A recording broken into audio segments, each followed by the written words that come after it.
नमस्कार। आज हम लोजाइनस का काव्य सिद्धांत पर बात करेंगे। भारतीय काव्य शास्त्र में जिस तरह हम देखते हैं कि काव्य के स्वरूप और उसकी आत्मा को लेकर कई मत सिद्धांत प्रचलित हैं, उसी तरह से पाश्चात्य काव्य शास्त्र में भी कई चिंतक हुए हैं जिन्होंने काव्य के मूल तत्व के बारे में अपने सिद्धांत विकसित किए हैं। इसमें हम देखें कि जहाँ प्लेटो ने अनुकरण का सिद्धांत साहित्य को मूल तत्व के रूप में माना और अरस्तु ने विरेचन को साहित्य का उद्देश्य माना, उसी प्रकार से लोजाइनस ने उदात्त सिद्धांत की स्थापना की, प्रतिपादन किया। इस सिद्धांत में इन्होंने ये स्पष्ट किया कि कोई भी काव्यकृति या कलाकृति बिना उदात्त तत्व के श्रेष्ठ नहीं हो सकती है। यानी श्रेष्ठ वही है जिसमें जो कृतिकार है, जो रचयिता है, उसका गहन चिंतन और अनुभूतियाँ उसमें हो और रचनाकार की यह अनुभूति है वो महानता, उदात्तता, गरिमा, भव्यता, ये सब उसमें होगी, तभी वो कृति श्रेष्ठ होगी। यानी रचना या कृति शिल्प के द्वारा अभिव्यक्ति पाती है और उदात्त रचना का जो लेखक का भाव है वो उस रचना के शिल्प के सौंदर्य को किस तरह से उसकी अनुभूति के माध्यम से उसको प्रभावशाली बनाता है, ये महत्वपूर्ण है। तो ये सिद्धांत, उदात्तता का सिद्धांत, आचार्य लोजाइनस ने स्पष्ट किया। इनका यूनानी भाषा में या कहें अंग्रेजी भाषा में, यूनानी भाषा में इसे लॉन्गिनुस और अंग्रेजी भाषा में लोजाइनस कहते हैं इनका, और इनकी रचना का नाम है पेरीहुप्सुस। अंग्रेजी में इसका अनुवाद है ऑन द सबलाइम। अब हम देखें कि जहाँ हिंदी में उदात्त की संज्ञा दी गई है और पाश्चात्य जो सिद्धांत है लोजाइनस का, जो उदात्त की परिभाषा है, उसमें हम देखते हैं कि उनके समय में ये शब्द इतना अधिक प्रचलित था और इस उदात्त के स्वरूप को उन्होंने स्पष्ट करते हुए लिखा कि अभिव्यक्ति की विशिष्टता और श्रेष्ठता का नाम ही उदात्त है। यानी इसी को लक्ष्य करके इस सिद्धांत की पल्लवन हुआ है, विस्तार हुआ है। किसी रचना में उदात्त तत्व गरिमापूर्ण रूप में उसके शब्द विधान, उसके आवेग की दीप्ति करने वाली अलंकार योजना और उसका रचना विधान जो है वो इसमें समाहित होता है। तो जो लोजाइनस है वो काव्य की उदात्तता को वक्रता से एकदम भिन्न मानते हैं। उनका ये मानना है कि काव्य में जो पाठक है, श्रोता पर उदात्त का प्रभाव तन्मयता के रूप में होता है। उसे जबरदस्ती हम थोप नहीं सकते हैं, वो उदात्त रूप में, प्रवाह रूप में होता है। तो लोजाइनस की दृष्टि में भव्य कविता वही है जो आनंद तिरेक के कारण हमें इतना उसमें डुबा दे, उतना तन्मय कर दे कि हम उस ऐसी उच्च भाव भूमि पर पहुंच जाएं जहां पर हमारे भीतर का आत्म आलोकित हो उठे। तो हम ये देखते हैं कि लोजाइनस के इस उदात्त सिद्धांत में आनंदातिरेक और एक परम अनुभूति का भाव है, इसमें समाहित है।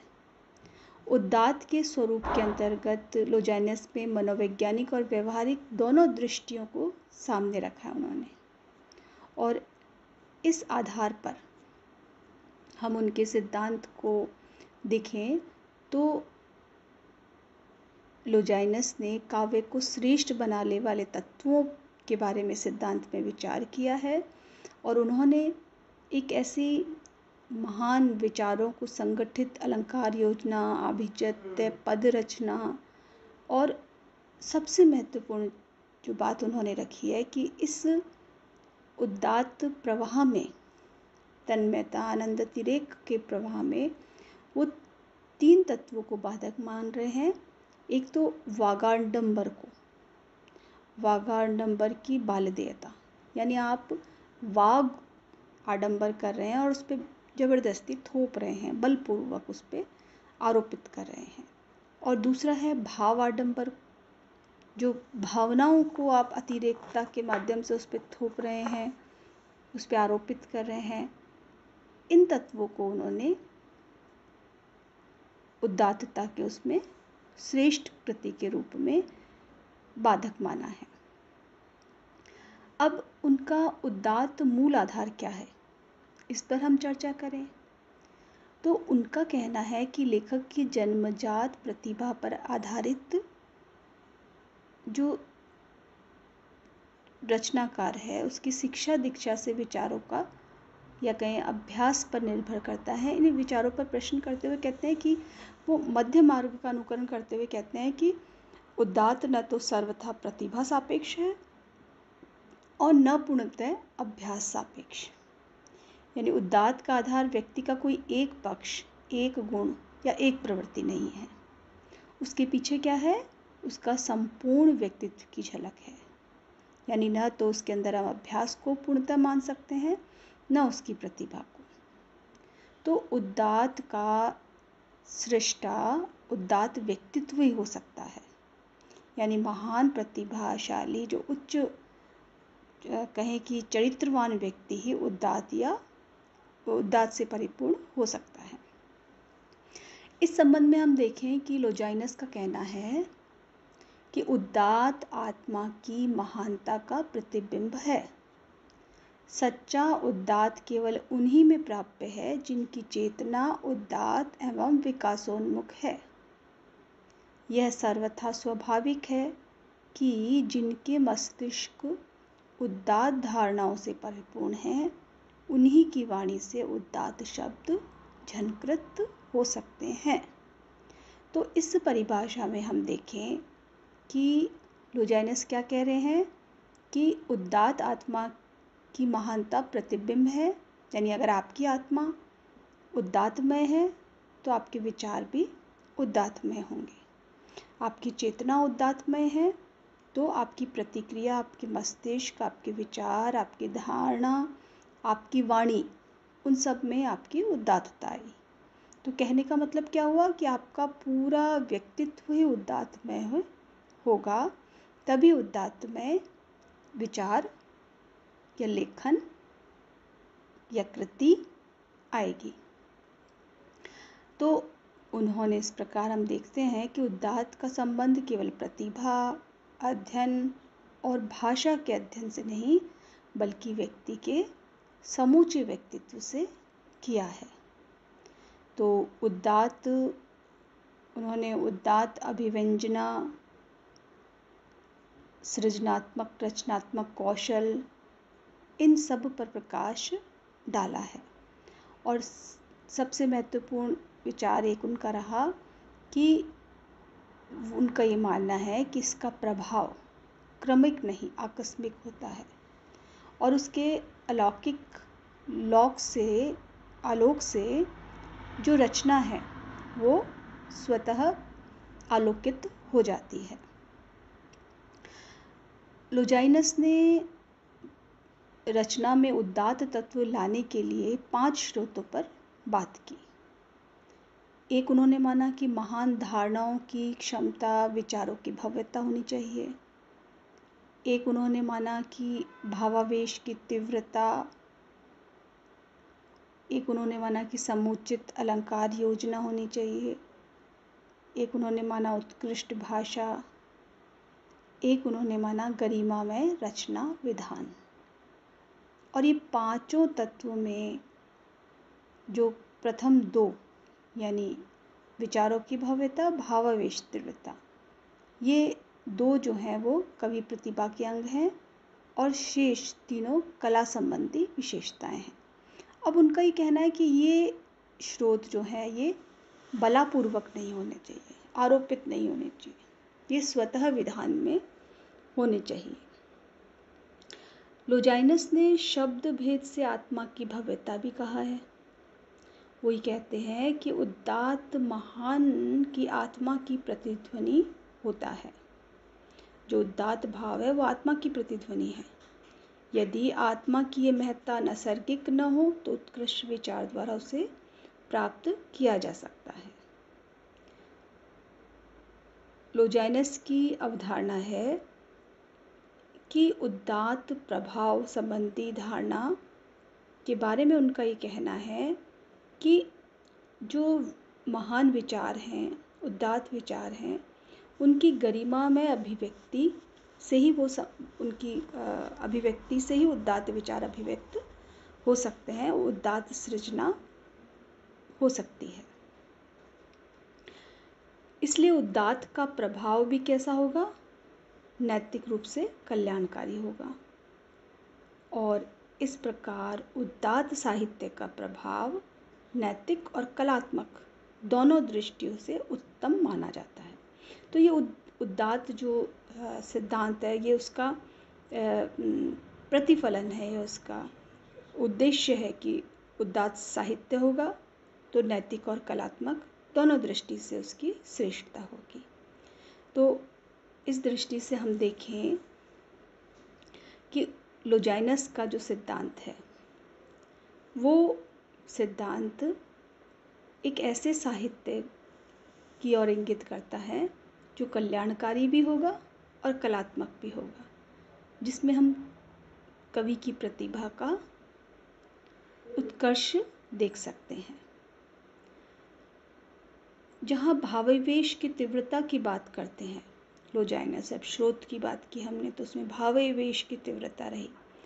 तो इस संबंध में लोजाइनस का कहना है कि लोजाइनस का मानना है कि कलाकृति में उद्दाम आवेगों की अनिवार्यता होनी चाहिए।